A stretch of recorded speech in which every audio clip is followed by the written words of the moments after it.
Hi everyone, welcome along. I haven't done a video for a while, but I've been asked by Mrs. Croucher in year one if I wouldn't mind reading the boys and girls a story. So here we go. I've chosen my favourite book, and this book was written around the time that I was little as well. And one of the reasons why I liked it was right at the scene, right at the very end of the book, because I could put myself in that situation, and it felt very similar to things that myself and my family did when I was little. The book I'm going to read is this one here, The Tiger Who Came to Tea. And the situation that I found myself in when I was little wasn't having a tiger who came to tea. There was recently a television program made about this, and I'm sure lots of you saw it. Here we go. The Tiger Who Came to Tea.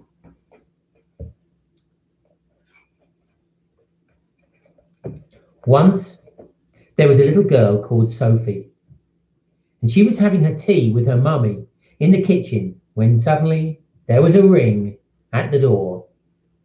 Ding dong. That's how doorbells used to sound in the olden days. So there's Sophie and her mum having tea. Sophie's mum said, "I wonder who that can be. It can't be the milkman, because he came this morning. And it can't be the boy from the grocer, because this isn't the day that he comes. And it can't be Daddy, because Daddy's got a key. We'd better open the door and see." There we are. You can see down here, there's the milkman. There's the grocer's delivery boy. And there's the dad with his keys. Sophie opened the door. And there was a big, furry, stripy tiger. The tiger said, "Excuse me, but I'm very hungry. Do you think I can have tea with you?" Sophie's mummy said, "Of course. Come in." So the tiger came into the kitchen and sat down at the table. I can't believe that the mummy let a tiger into the house. She didn't seem frightened in the slightest. Sophie's mummy said, "Would you like a sandwich?" But the tiger didn't just take one sandwich. He took all the sandwiches on the plate and swallowed them all in one big mouthful. And he still looked hungry.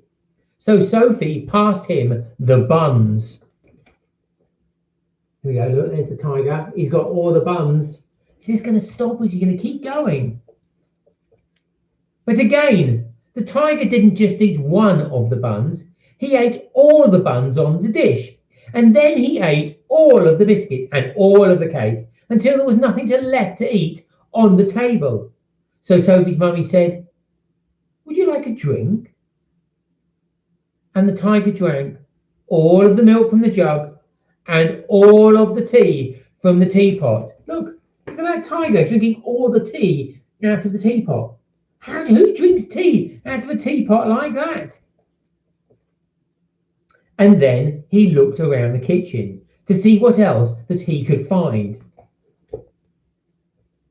This tiger's clearly very hungry. I wonder what else he could eat. I'm worried about those onions up there. Can you imagine the stinky breath the tiger would have if he ate all those onions? Whoa, whoa!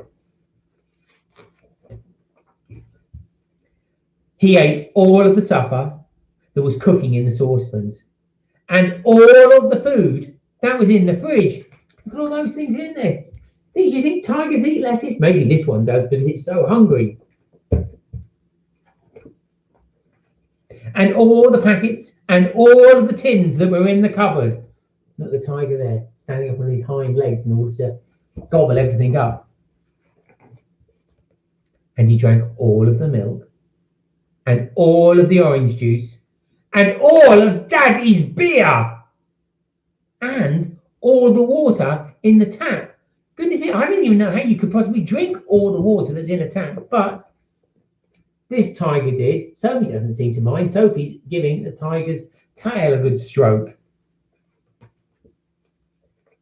Then he said, "Thank you for my nice tea. I think I'd better go now." And he went. Sophie's mummy said, I don't know what to do. I've got nothing for Daddy's supper. The tiger has eaten it all. There's nothing left for the family to eat. And Sophie found that she couldn't have a bath either because the tiger had drunk all the water that was in the tap. Just then, Sophie's daddy came home. So Sophie and her mummy told what had happened and how the tiger had eaten all the food and drunk all the drink. And Sophie's daddy said, I know what we'll do. I've got a very good idea. We'll put on our coats and we'll go to the cafe. There we are, there's Sophie's daddy. They're putting on their coats and they're heading off to the cafe. And so they went out in the dark, and all the street lights were lit, and all the cars had their lights on, and they walked down the road to the cafe. There we go, walking off down the road. You see the little cat down there that looks like a tiger? I wonder what the significance of that is. And they had a lovely supper with sausages and chips and ice cream. Now, this is the bit that I can remember when I was little. I used to go to a cafe in the evening with my mum and dad and my brother sometimes, and it was called the Golden Egg. And it was a real treat going to the Golden Egg to have our tea. In the morning, Sophie and her mummy went shopping, and they bought lots more things to eat. And they also bought a very big tin of tiger food, in case the tiger should come to tea again.